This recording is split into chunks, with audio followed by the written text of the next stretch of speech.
Good evening, I'm Summa and welcome to SUMMA News TV. Tonight, we bring you breaking developments from Ukraine where Russian airstrikes have targeted American business interests in a major escalation. Our top story tonight: 2 Russian cruise missiles struck an American electronics factory in western Ukraine early Thursday morning, causing extensive damage and injuring at least 15 people.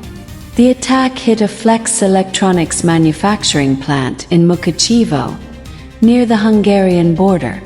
This Texas-based company produces civilian household items like coffee machines and has been operating in Ukraine since 2012. The strike occurred as part of Russia's largest airstrike of the war, involving over 570 drones and 40 missiles overnight.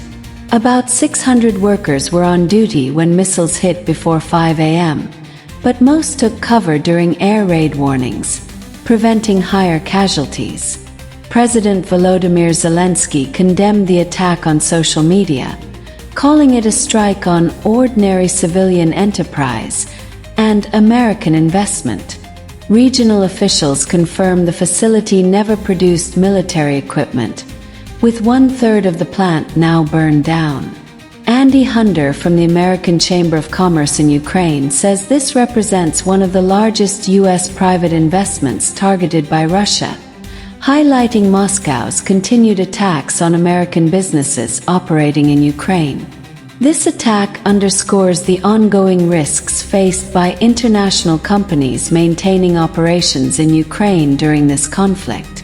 That's our report for tonight. Stay tuned for continuing coverage of this developing story. Thank you for watching SUMMA News TV. I'm Summa, good night.